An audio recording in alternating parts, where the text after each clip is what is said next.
Hey everybody, welcome to the Morphin Grid. I am Josh. And I'm Jake. And we are on episode 14. 14. I had to look. Today we're going to be watching Foul Play in the Sky. Aired September 22nd, 1993. And it's probably not about a bird. Because it's not spelled F-O-W-L. Oh. And it's not in Power Rangers nature to miss a pun like that. So what we're going to do, if you're new here, hey, how's it going? Welcome. So if you're You do that same thing every episode. I know, I like it. I think it's funny. Is it going to keep being funny? When it stops being funny to me, I'll stop doing it. Oh, great. So forever. So episode 87. We talk about Super Mega Force. If you're new, just welcome, hello. Maybe new people like that. You don't know. 700 episodes from now. All right. Anyway, what we do here is we pause the recording, we watch an episode of Power Rangers, and then we come back and we talk about it at length for 35 to 60 minutes. Varying length, depending. So we're gonna do that now. There's more for time.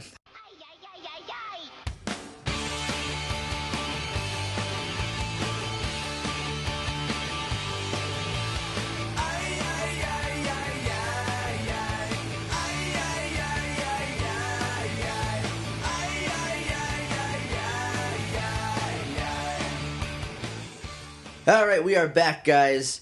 We just watched Foul Play in the Sky, and not about birds at all. So I was right. About metal birds, airplanes.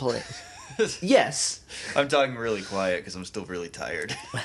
Yeah, he woke up like an hour ago. Yeah. Hour and 10, maybe.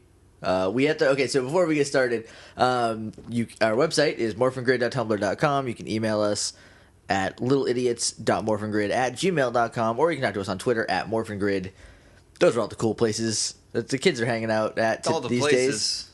days. About the internet. Email, I don't think, is one of the cool places anymore. Not yet. Soon. Soon? It's gonna pop. I got a I got a feeling. You can also catch us on Friendster. No, you can't. So that was a joke for me. Don't worry about it. Fine. So we should make a MySpace. Yes, we should. Oh, that'd be great. And terrible, but great. So anyway, before we jump into the episode, just so you know, I'm going on vacation in 3 days. It'll be tomorrow from when you're hearing this, but 2 days from when we're recording it. Not 3, like I said a second ago. I lied to you. Right out. I lied to you. I apologize. So we're recording 3 episodes in a row. Hopefully. Right now. Hopefully 3. If they're a little quicker than usual, that's why. Especially this one, because Jake has to edit it when he gets home tonight. So we're trying not to make it too painful for him. / I have to edit it in like an hour tomorrow when I get home from work. And I don't want to do either of those. When you get home tomorrow? 3:30. No, it doesn't need to go up until midnight. Like the last one. Like the last one. So there won't be any Friday episodes. There wasn't one last Friday. There won't be one this Friday or next Friday or possibly the Friday after that because... But when we're done with these next 3, we're going to do a whole week of Green with Evil. Green with Evil. So all day, a day, Green with Evil. Yeah. For 5 days. Buckle down. Get ready. Yeah. Don't buckle up. Buckle down. Buckle down. Okay. Buckle in. I feel like that's slowly going to get replaced with the Willow voice. With what? The Willow thing.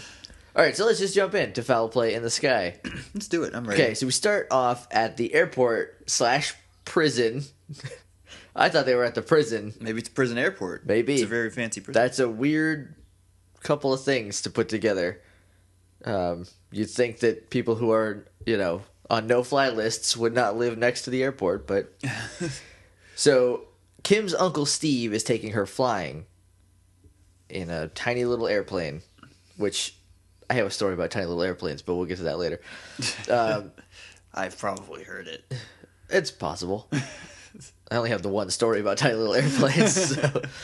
So she's talking to, I guess, the juice bar? Maybe she's talking to Billy at the juice bar, and she's like, put Trini on. And then she tells Trini She's talking to one of the other four. It's definitely not... But then she's like, put Trini back on. So she already talked to Trini. So it's definitely but not... But she can't talk...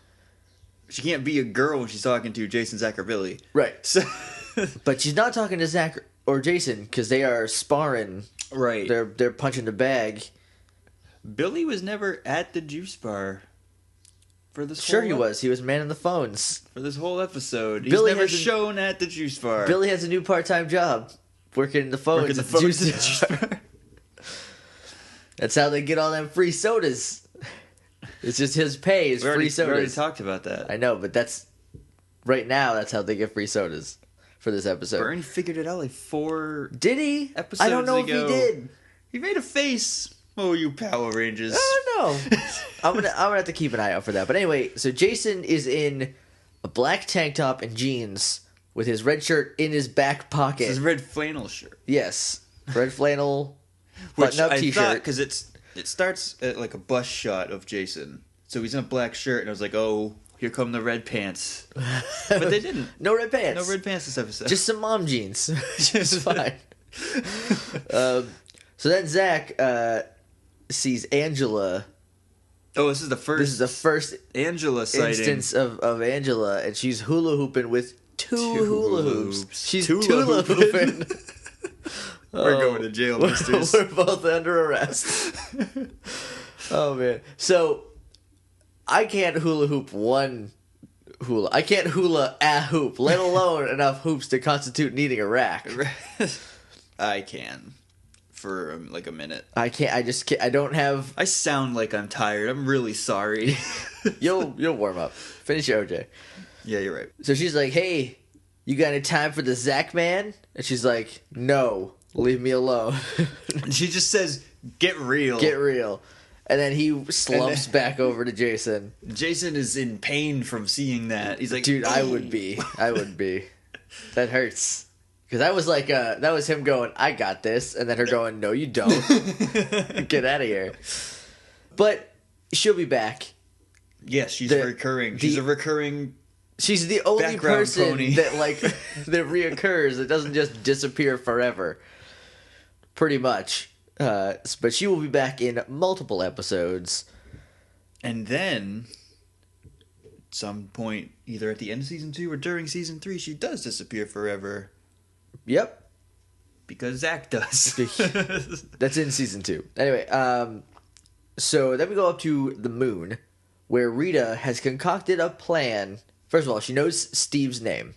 She calls him Pilot Steve. It's because she's just watching. Kimberly. That's how closely they're watching these people. They're just like, they're listening to their conversations. They're like in their personal space, which that will come up again with Zordon in a couple of minutes. Maybe longer than that. Who knows? But it's a little longer. But yeah, I think I know what you're talking about. So Rita has concocted a plan to make Steve fall asleep while he's piloting this plane and kill Kimberly. Yeah, in a plane crash. Still the evilest right now. She's not just trying to mess with these kids. Yeah, she's trying to kill these kids. Because like if you look at her plans previous, the last 13 plans have basically been put a monster there, or in some cases let's mess with them to just like when they turn them into punks, it was like let's distract we can take over the world while they're all being punks. And then it was only 2, but she's like, oh, it's fine because the others will be distracted. This time her plan is to murder Kimberly for good via plane crash. That is mean. That is evil. That's straight up evil. That's why she's called Rita Repulsa. Repulsa and not Rita. All right. So we go back down to the airport where Squat teleports in a ball of lightning and pours some Mountain Dew into Uncle Steve's cola. That would taste terrible. And it would put you to sleep. Apparently. And so he slips him a Mickey, and then he teleports back up to space. Then we go over to... We're still at the airport, but it just, shifts perspective over to Bulk and Skull, who are at the airport watching the planes with binoculars. Yeah, because Bulk wants to be a pilot. This week. So he's hanging out watching the planes. And then they notice Kimberly, and before then... Skull's like, I'd be a great pilot. I think I got the head for a pilot, to be a pilot. And Bulk's like, why is that? And he's like, because Mr. Kaplan says I'm an airhead. And he's super proud of it. And I love that. Jason Narvey is a national treasure. There's some good Narvey stuff in this episode, too. But then they see Kim, and Skull's like, oh, man, I want that booty. Like, he's like immediately like, oh, he Kimberly. grabs the tiniest binocular cord is on Bulk's neck. And Skull's like, hey, that's yoinks Kimberly, it over. Yeah, it's good stuff. And then, so let's just jump into our first segment. What was Kimberly wearing? I don't think we have a second segment. We don't have any Truly Watch this week. There was almost zero interaction between the other Power Rangers except for Zach and Jason. It's Kimberly episode. Definitely Kimberly episode. 90%. Yeah. So, gingham plaid dress, the super pale pink one that she wears frequently. I don't want to say often enough, I guess. More than once. This is definitely a reoccurring dress. She's got a hairband, a lot of accessories. She's got a heart locket. She's got heart earrings, and then sandals. That's it. That's what Kimberly's wearing for basically the entire episode, because there's no second part because she just morphs later. Right, she's in the plane for most of the episode. She can't just have a wardrobe change. If anyone could pull it off, it would be Kimberly. She's not Jem. Oh. That's a rabbit hole that I don't want to go down. What have I done? So, Bulk and Skull run up because Skull wants to get in some QT with Kimberly, before Tommy can come steal her away. So he's like, hey, what's up, Kimberly? And him and Bulk run up as fast as they can. And then Uncle Steve just invites them, and Kim's like, no, that's fine. Don't. Well, when they're running up, she looks at him, and she does that thing where you look away and you make that face to yourself and just power walk a little bit. Right, you're like, I didn't see them. Pretend like you didn't see them. And so she's trying to be really gentle about it, but she's basically like, Bulk, you're not going to fit in the plane. It's a small plane. You're a big dude. You're going to throw the weight off. Yeah. But Steve's like, no, it's fine. Everybody in the plane. And so Bulk can't get in the plane for the joke, I guess. Right.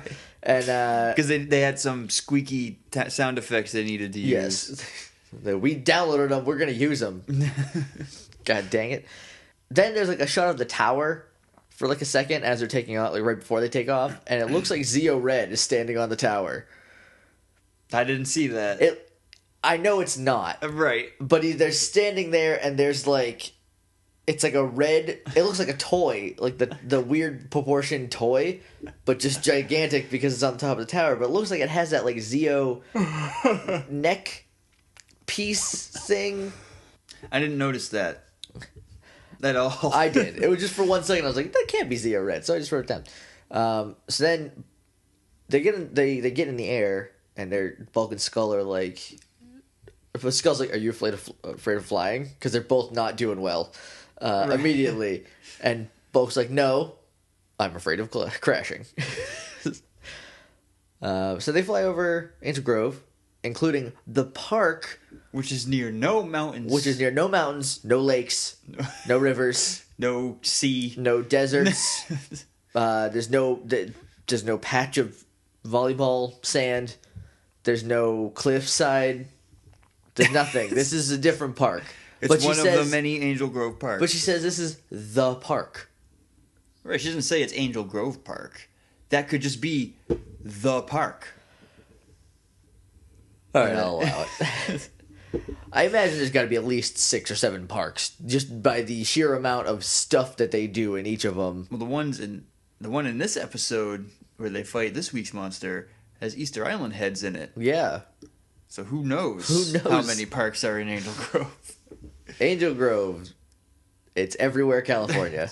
Land of a million parks. So we go back up to Rita, and she's like, well, Kimberly's distracted with dying in a plane crash.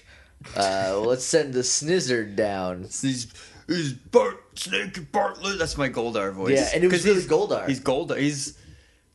He's Goldar, but when he talks, when he has a monologue, his voice trails a little. Well, yeah, because he hasn't quite figured it out how to hold on to it. We're yet. 14 episodes in, so Yeah.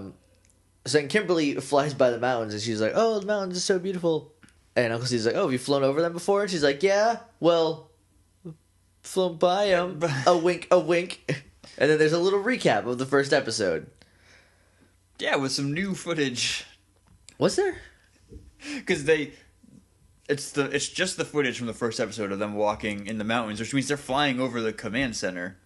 Yeah, right now. Yeah, the command center is right there, and so it has to be cloaked. Definitely. Or it just looks so much like the sand around it from above. But then, like, they morph, and it's a different Power Rangers. Like, when they're all standing there posing with their weapons. Because they didn't have their weapons yet. You're right, that's from a different episode. Cut to new footage of a putty scratching his head. Like, what is this? And then they all get beat up. That putty was thinking what you were. You are that putty. Right. It's like, that's not how it happened. And then so Steve passes out because the Mountain Dew Cola concoction has finally caught up to him. And in response to this, Bulk and Skull also pass out because of terror. And it goes back up to Rita, and she's like, "Oh, it worked." This is the first time she's actually tried to kill a Ranger, and she cannot be more excited that it is working. This is another Jason Darby National Treasure moment where he passes out, but like twice. Like he passes out and then flops over into the binocular. Like his face is just smushed against the binoculars. Looks very uncomfortable. Yeah. Dedication to his craft. So then she, now that everyone is unconscious, she's like, "Whatever, I'm using my communicator." She's like, "Help, I'm in a plane, it's gonna crash. What do I do?" And so Alpha's like, "Where are you?" And Zordon's like, "The scanner says that she's 5,000 feet above the air." The scanner, this is what I wanted to talk about a little bit earlier. Not above the air. Well, technically, she above is. The ground. She's also above air. There's 5,000 feet of air between her and she's not above the air. She's in all right, the air. All right. I messed up. I done goof. Are you happy? Proud of yourself? I meant to say above the ground, but I got so excited because of this next point I want to make. Because of the scanner? Because of the scanner. So, Rita can only focus in on one Ranger at a time unless they're all hanging out, right? Sure. Because hers is like a... It's a telescope. Thank you. With I was holding my hands up. It's a telescope with a microphone on it because she can hear whatever they're saying, but she can only. It's a focus thing. The viewing globe is apparently similar because Zordon's got it attuned to Rita, unless she's making a plan to crash planes. Unless Zordon's like, "Oh, this is a built character." He's some sort of evil Dumbledore.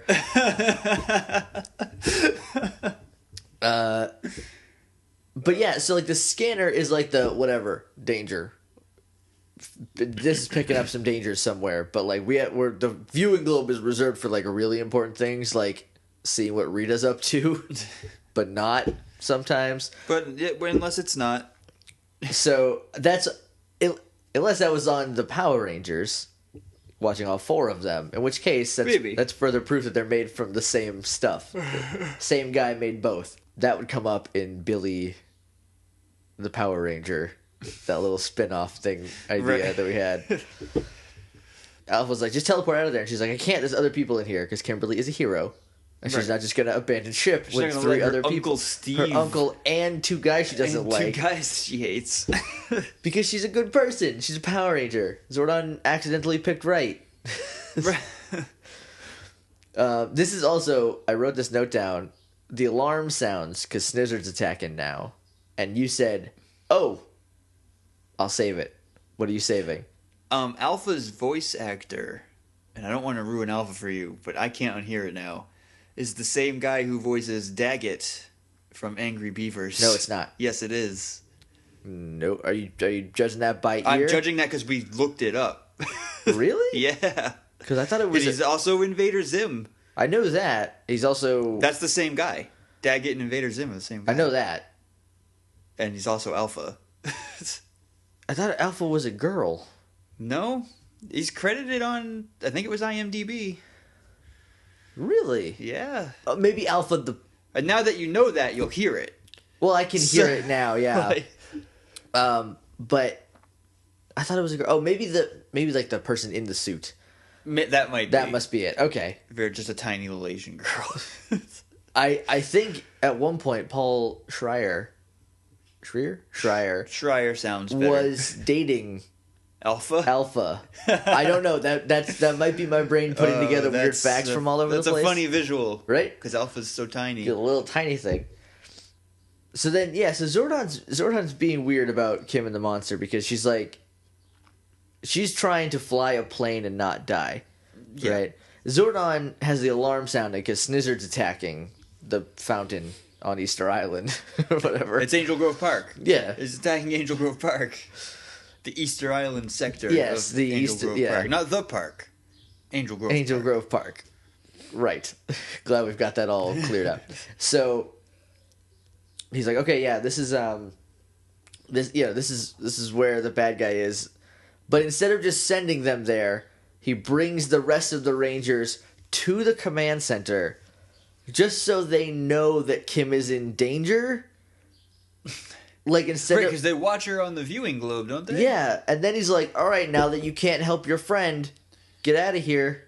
Go fight. He's fight being really monster. weird this episode. He's being some sort of like evil kind of chess master type thing. Yeah, I don't like it. I didn't really pick up on it until right now, but you're right. Why? Because every other time he's like, "Oh, there's danger. Let me just teleport you there while you morph." Instead, this time he's like, "Rangers, get to the command center. The reason I brought you here is because you need to leave. But Kim's in trouble. Don't worry about it. Kimberly's gonna die. But there's a monster too. But there's a Snizzard. So Snizzard's got snake arms. Well, he's also like Alpha. Alpha's gonna talk Kimberly down. Maybe he was just like, "Look, I don't want you to not know why Kimberly's not fighting with you." But I mean, you'd think that would be a big distraction while they're fighting Snizzard. Well, it is because they all get wrapped up in snakes. They get beat by Snizzard. Yeah, because Snizzard is a lizard and a snake. And by a snake we mean he's got snakes for arms and a pile of snakes for each of his legs. And he can unhinge his jaw, which is also his body. Yep, which is also his body, and then two snakes come out like a tongue, sort of. He can or he can just shoot him like an arrow. Yes, he also has snake bow and snake arrows. And he's got an apple on his head for the William Tell reference somehow. It's a long way to go because he's a snake lizard. Well, he needed a weak spot. And so he's got an apple on his head is it, I guess. I have a joke about William Tell later. We'll get to it. William Tell, if you don't know, you do know who that is. I know who William Tell good. is. I was just saying, I'm just throwing this around. I don't know if it's common knowledge. Yeah, the guy. Yeah, I went to elementary school. Yeah, okay, good, yeah. And if you haven't heard of him, he's the guy who shot the apple off of, or his son shot an apple off his head, or he shot an apple off his son's head. I think he shot the apple off his son's head. And then, there's a version of the story where he shot his son in the head, but I don't know about that. I don't know about that either. I don't know if any younger kids are listening, maybe they don't know about William Tell because I doubt he's on any standardized tests. That's true. Which is how they teach. So. Well, at least in Massachusetts, not in New Hampshire. It's here too. Is it here too? Yeah, that makes sense. Sorry, kids. By here we mean Texas. If you're new, yes, Austin. Welcome. Hello, Austin, Texas. Hope you're having fun. Don't ruin it. Don't ruin my thing. Don't ruin it. Do I be grouchy? No, I don't. You're being grouchy right now. You're literally doing it right now. I am being persnickety right now. Sometimes I'm even persnicketier. Anyway, so we cut back to Jason wrapped up in snakes going... He's holding one like snakes on the plane in his face. Right. And he's like, oh, this is snakes and the plane. That's what this episode should be called. Oh, man. But if it was made now, probably. Yes. So he's like, "What are you, Kim?" It's like, Jason, she is busy. Okay? Stop being so selfish. Give it a minute. Like, she has other things to worry about, like her personal life and 3 other people's lives. Okay? It'll be a couple minutes. You can fight off some snakes. Okay? You can hold some snakes. The snake is also draining their power. I missed that. Goldar said that when he was introducing Snizzard, like really quick. He's like, "Oh, so he drains power." And sure, I was taking notes, so I did miss that. It was weird because it showed the Snizzard shoot a snake arrow into the air, and then it stopped and spun around, and red stuff came out of it. That's the power draining. But that never happened in the fight, So they had this footage and they just put it in the viewing globe. Just use it.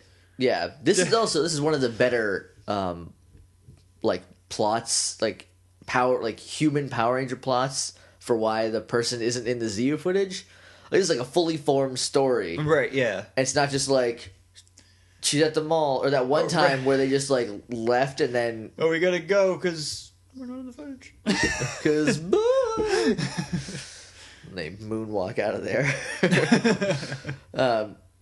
So that she's like, back to Kim in the plane. Alpha's talking her through it. He's like, just don't crash. Pretty easy. Be calm. He's like, turn the controls gently to the right. 20 degrees. And Kim's like shaking.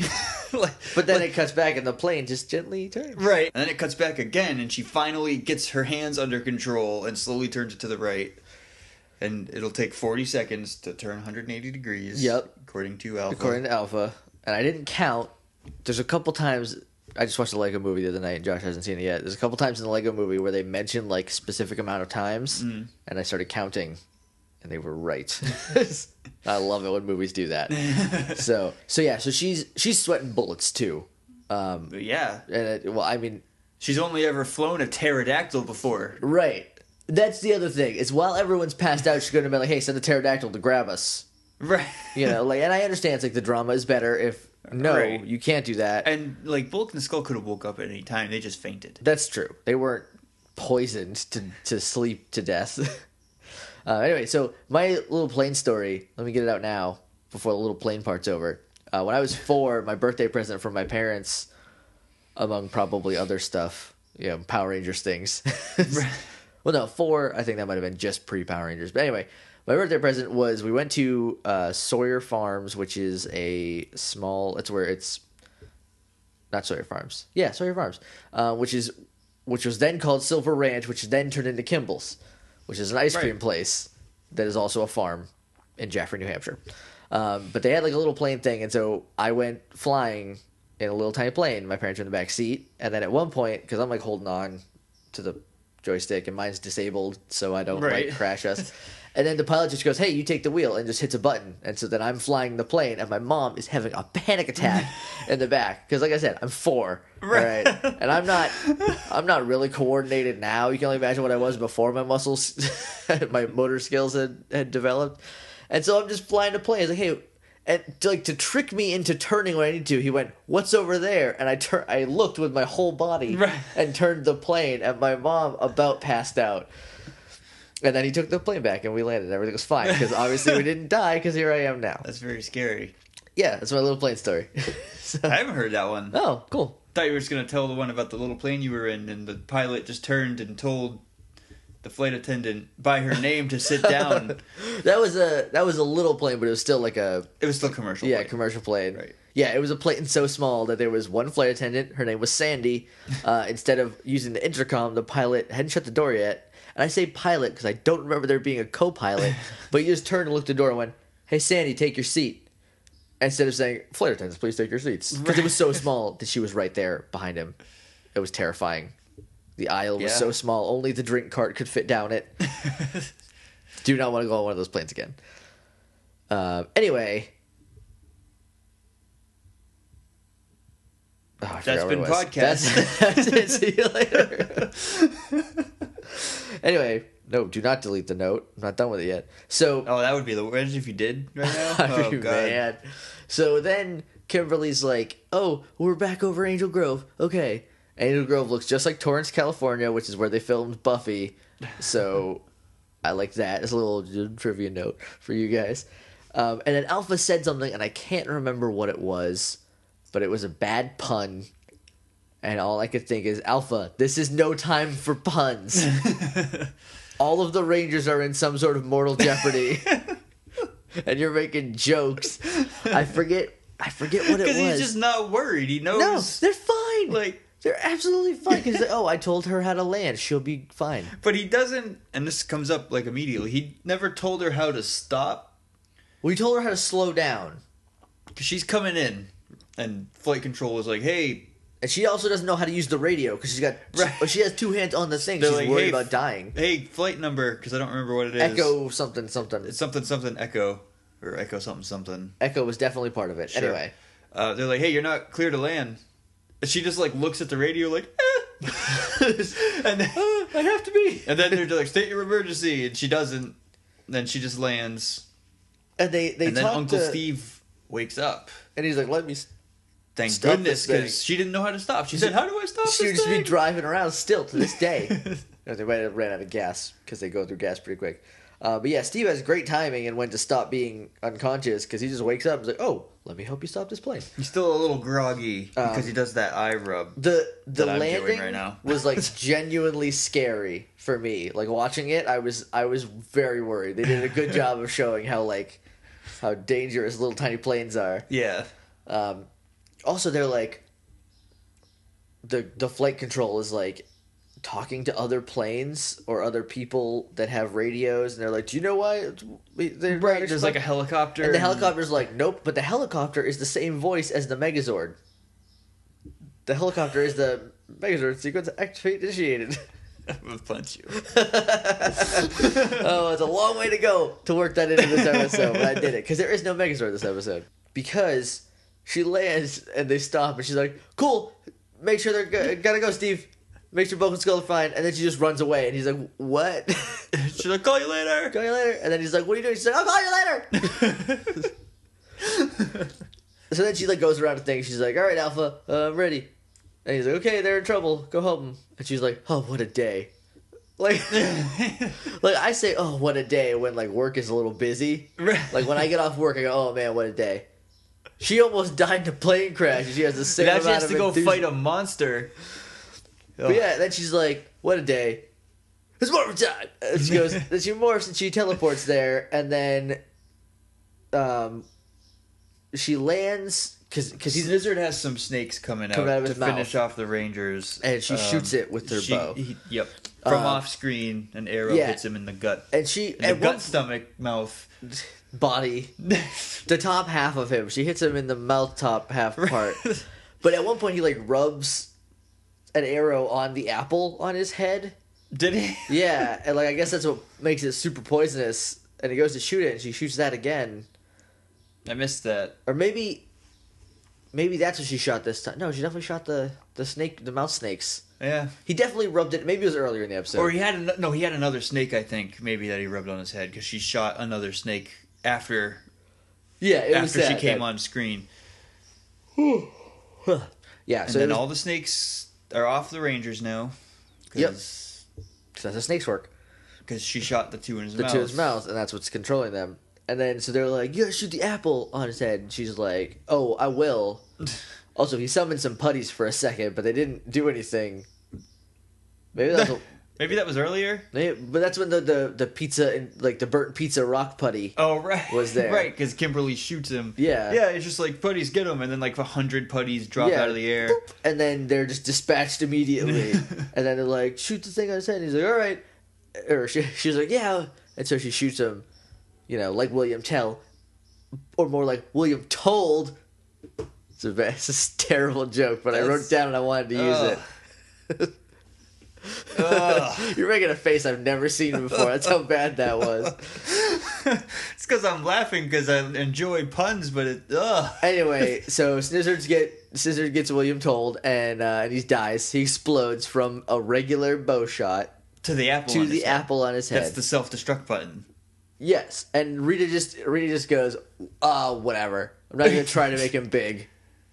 Right, she just yells at Finster, Squat, and Babu. And Babu makes this face. Look at this frowny face. He's like, "Oh, no." In case you're wondering, that's going to be the episode picture on the Tumblr. So if you guys haven't gone to the Tumblr yet, every episode that we put up there, I do a screenshot from the episode that I put the episode title over, and I try to make it like the funniest or most appropriate one that I can. This one is 100% going to be the frowny face Babu. The picture of the sneering babe is the gold medal. Yes, that is. Yeah, that is my favorite of all time. That I don't know if it's gonna get better than that. This one might come close because Frowny Babu is my favorite now. So then we go back to the airport, and Steve and Lando Calrissian are waving smelling salts in front of Vulcan's skull, and they wake up, and then that's it. Then it just goes back to the juice bar. They run away. Yeah, they're like, we made it! Yay! We're not dead! Hurrah! And then they leave. And then so there's this dude hitting on Kimberly, who's like, "Oh no, it's really brave. You land on a plane. You're really something." And I'm like, "Hey, watch it, buddy." And this is my favorite. Oh, look how best friends these guys all are. It cuts to Zach and Jason making fun of what's happening. They're doing that thing Kimberly. where they're like they're far enough away that they can't really hear the conversation, so they're filling in the blanks themselves. Oh, it's great. It's so good. I like when those two are just goofy, dumb friends. Yeah. Especially those two. I like it when everyone is, but it's usually those guys that get the leeway to be like, you know, let's be jerks to each other because we love each other. You know? And then Bulk and Skull walk in literally to knock shakes onto their own head. Right, because after they're done making fun of Kimberly, Zach gets up and turns around, knocks a platter of shakes out of Angela's hand. You're never going to get a shot with her, Zach. She's got no time for the Zach man. No time. Get real, Zach. So then shakes land on Bulk and Skull's head. They've been in for 2 seconds. They've been in the juice bar for 2 seconds. They just walked in. This is literally, I feel like at the end of every episode they go, what's a good thing to end on? And if they don't have anything better, they just go, Bulk and Skull get hit in the head with something. Bulk and Skull get something gross dropped on them. And then Tony Oliver goes, "You're a genius," or Saban or whoever was in charge at the time. That's your Vince McMahon voice. It is. You just did. All bosses are Vince McMahon. And then so anyway, the episode's over. So that's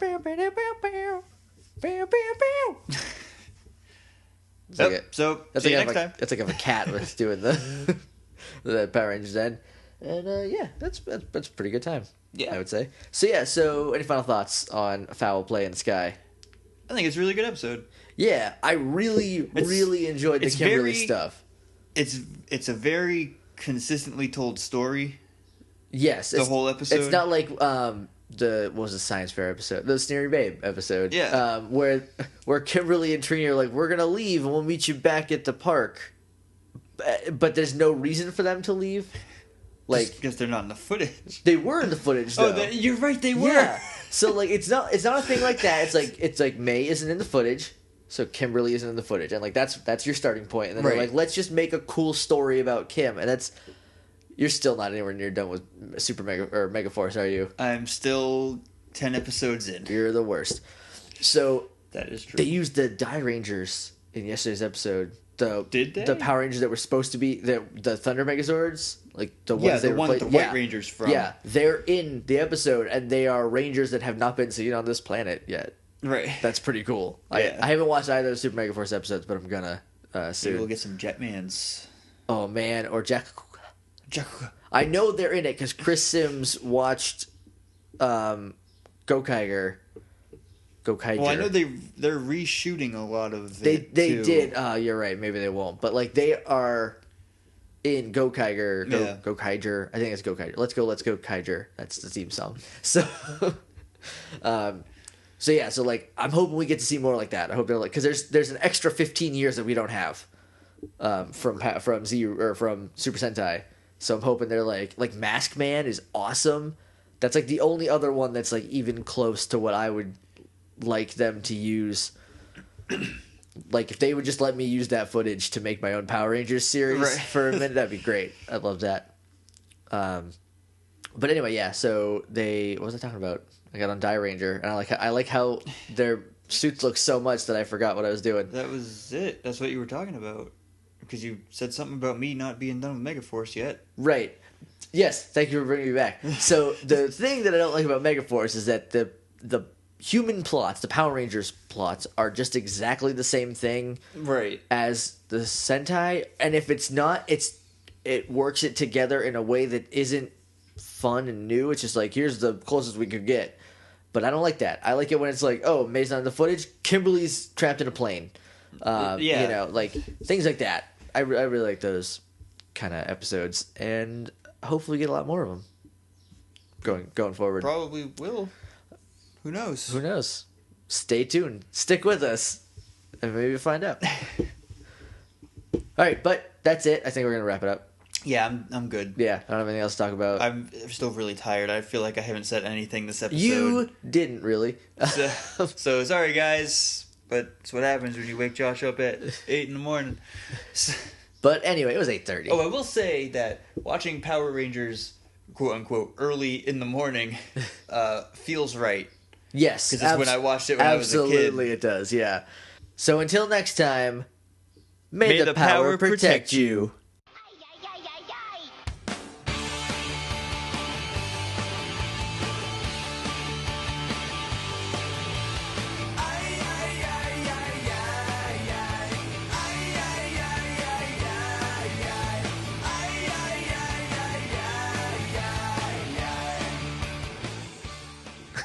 I'm gonna eat this real quick.